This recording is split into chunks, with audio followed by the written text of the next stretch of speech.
ایک مجھے واقعہ یاد آتا ہے خالد صاحب کا، اور جوں ان کی عظمت کا احساس ہوتا ہے تو مجھے اپنی خوش بختی کا احساس ہوتا ہے کہ میں اتنے بڑا آدمی تھا، اور وہ میرے ساتھ شیئر بھی کرتا تھا. Common interest northern area. واہ یہ زبردست. کسی کو نہیں معلوم کہ خالد اقبال جو تھے وہ ہماری ہوش سے پہلے یہ حمزہ اور ادھر کے تمام کے چکر لگا چکے تھے. چنانچہ جو پہلی مرتبہ انہوں نے مجھ سے کوئی کتاب مانگی تو میرا ناردرن ایریا کا کوئی سفر نامہ، پھر میں نے پوچھا تو وہ آپ کو پتہ ہے کہ بہت ہی دھیمے تھے کہ ہاں وہ تو بس جوانی میں ادھر جایا کرتا تھا. لیکن جو بات ایک مجھے یاد ہے کہ ان کا جو کمرہ تھا جہاں پہ ہم بیٹھتے تھے، ایک تو ان کا تھا وہ اسٹوڈیو چھوٹا تھا، ساتھ ایک ڈرائنگ روم تھا، وہاں بیٹھتے تھے. وہاں ان کی پٹھان ملازمہ تھی، وہ لے کے آ جاتی شربت وغیرہ. تو جاتے ہوئے باہر اس کمرے کے اوپر ایک پینٹنگ لگی. میں ہمیشہ میں نے ان سے کچھ چیزیں حاصل کی. میری تو یہ سکت ہی نہیں تھی کہ ان کو کچھ پے کرتا، جو بھی مطلب سلسلہ ہوتا تھا بس وہ انہوں نے کبھی مجھے نہ نہیں کی. تو اس کے اوپر پینٹنگ لگی ہوئی تھی، کچھ سفیدے کے درخت تھے، کوئی وہ یوزول کھیت. تو میری نظر ادھر جاتی تھی اور میں پھر وہ اتنے آبزرونٹ تھے کہ ایک دن مجھے کہنے لگے طاہر صاحب جب آپ نکلتے ہیں تو آپ ہمیشہ ایک نگاہ یوں کر کے دیکھ کے حالانکہ یہ کھڑا نہیں ہوتا. میں نے کہا جی ہاں وہ تو انہوں نے کہا کہ کیا دیکھتے ہیں آپ، باقی بھی لگی ہوتی. میں نے کہا سر مجھے یہ جو درخت ہیں اس کے سفیدے کے، اس کے آگے ایک کھیت ہے گرین، اس کے آگے ذرا ایک نیچے ہوتا ہے بننا سا ہے جس سے وہ مطلب کہ دوسرا کھیت جو ہے لیول کا پتہ لگتا ہے کہ وہ نیچے. تو وہ بڑا مجھے فیسینیٹ کرتا ہے. کیا آپ تصور کر سکتے ہیں کہ نیکسٹ ٹائم جب میں گیا ہوں تو انہوں نے وہ تصویر اتار کے مجھے دی اور کہا یہ آپ کے لیے گفٹ ہے. واہ. میں نے کہا جی میں اس کو نہیں اس طرح نہیں. انہوں نے کہا نہیں، یہ جو آپ کھڑے ہو کے دیکھتے تھے نا، میں نے یہ پینٹنگ صرف اس چیلنج کے لیے پینٹ کی تھی اور کسی نے اس کو ابھی تک نوٹ نہیں کیا، آج تک اب نوٹ نہیں کیا. چنانچہ مطلب کہ یہ تو میرا تو ہی تھا نا، وہ اتنے کائنڈ آدمی. اچھا آپ اپنے استادوں کی طرف آ جائیں، ان کی بات کریں ہم.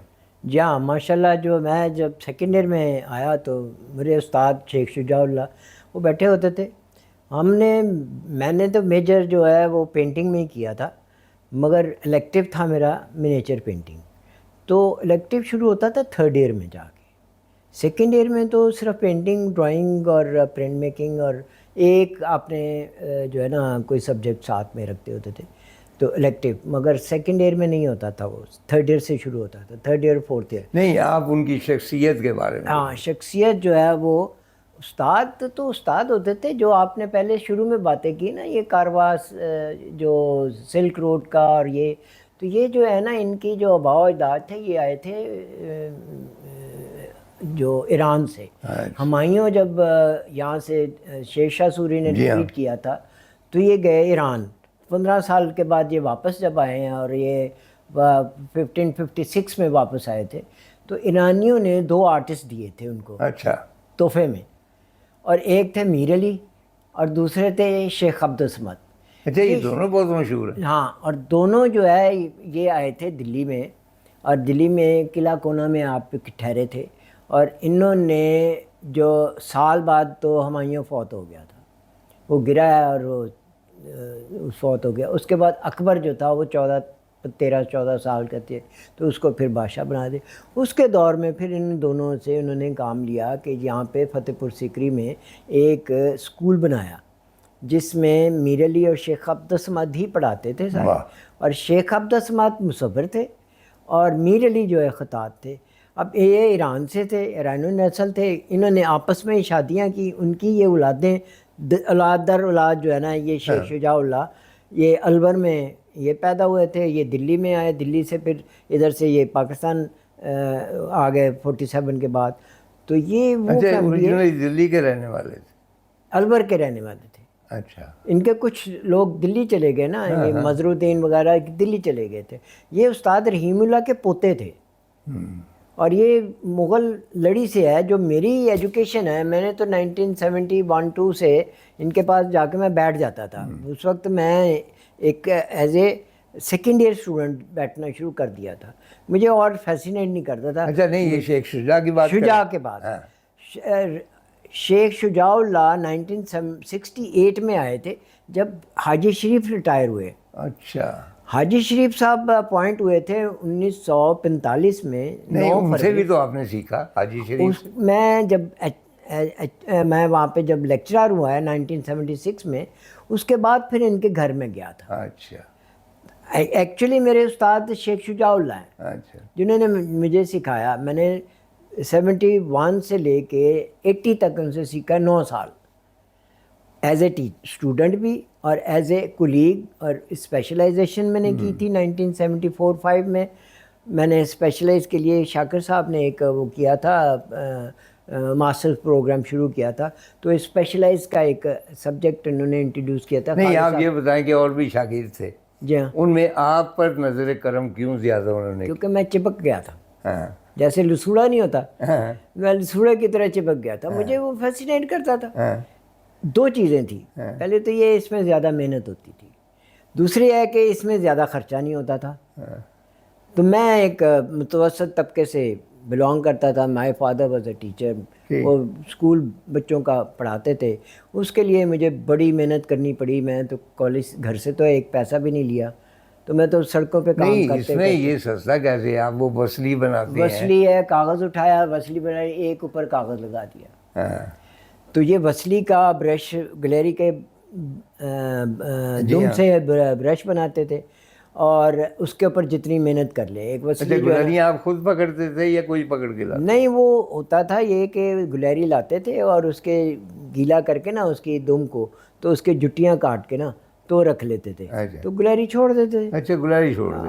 وہ ہے, یہ ساری ڈرامے ہیں کہ جو گلیری مارتے ہیں فلانا, یہ تو غلط باتیں. طوطا, جو استاد جی تھے نا, وہ طوطے پکڑنے والوں کو کہتے تھے. وہ لاتے تھے اور وہ گلیری کے وہ دم سے بال کاٹ لیتے تھے پکڑ کے نا اس کو, تو اس کو چھوڑ دیتے. اچھا, یہ کچھ لوگ تھے جو گلریاں پکڑ کے آپ تک لاتے تھے اور آپ ان سے خریدتے؟ نہیں, استاد جی کے پاس ایک بندہ آتا تھا جو کہ یہ طوطے اور چڑیاں کبوتر پکڑتا تھا. اچھا. باغ میں بیٹھ کے نا, جیسے وہ طوطے نہیں بیچتے, میں سمجھتا تو اس کو کہتے تھے کہ یار گلیری بھی لے آنا, تو وہ گلیری بھی پکڑ لاتا تھے. اچھا وزیر, مجھے یاد یہ آتا ہے کہ بھئی لاہور کے اندر ایک محلہ چڑی مارا. ہاں. اچھا, تو میں نے تحقیق کی, 2-3 ہے, ایک نہیں ہے, 3-4 گلیاں ہیں وہ چڑی ماروں کی. تو میں نے پوچھا کہ یہ نام کیا ہے, تو انہوں نے مجھے بتایا کہ ایکچولی لاہور جو تھا ایٹ ون ٹائم آرمامنٹ کا ایک بہت بڑا مرکز تھا. یعنی بیسٹ ہتھیار جو تھے, کہا جاتا ہے کہ تلوار جو ہے یا دمشق کی اچھی ہوتی تھی یا لاہور کی اچھی ہوتی تھی, تو تیر بھی بنتے تھے. اچھا, تیروں کو بیلنس کرنے کے لیے پر چاہیے. چنانچہ وہ پر جو ہیں وہ محلہ چڑی مارا والے جو تھے وہ چڑیاں پکڑ کے ان کے پر سپلائی کرتے تھے. تو انہوں نے بھی مجھے یہی بتایا کہ وہ مارتے نہیں تھے چڑیوں کو. نہیں, بالکل نہیں. وہ پر ان کے نوچ لیتے تھے, اور جب چڑیاں گنجی ہو جاتی تھیں تو ان کو چھوڑ دیتے تھے تاکہ اگلے سیزن تک ان کی پھر. اس میں بھی اسی طرح گلریاں بھی چھوڑ دیں. گلری, اس میں ایک کبوتر کا پر بھی استعمال ہوتا ہے. اچھا. اور بانس کی ڈنڈی. اور ہم کبوتر مارچ اپریل میں ان کے پر اتارتے ہیں. یہ 5-5 کندے 6-6 کندے جو ہے نا پروں کے, وہ بڑے پر, ان میں پیچھے کی جو ڈنڈی ہوتی ہے وہ کاٹ کے ہم رکھ لیتے ہیں, اس کو سوراخ کر کے نا اس میں سے ہالو کر کے, تو اس میں پھر وہ نہیں, اس میں پینٹنگ کا کون سا حصہ پینٹ کرتے کبوتر کے اس سے؟ نہیں, اس میں ہم بال جو ہے نا گلیری کے, وہ اس میں ہولڈر بنتا تھا. اچھا. اس کے آگے ایک سوراخ آتا ہے نا, اچھا, اس کو ہلکا سا سوراخ کبوتر کی ہوتی ہے, اور وہ ہاں اس کے پیچھے پھر ہم بانس لگاتے ہیں, بانس کی ڈنڈی شیپ کر کے نا آپ لے آتے ایک, تو ہم بھی انتظار کر رہا. انشاءاللہ ضرور اگلے کسی اس میں تو ضرور دکھاتے. تو یہ تو وہ پرانا طریقہ تھا جس سے یہ جو فن جو ہے نا وہ آگے چلا ہے مغلوں کے دور سے ہی. تو مغلوں نے اس کو پروان چڑھایا، جب پیٹرنیج ہوا ہے تو یہ آگے چلا ہے۔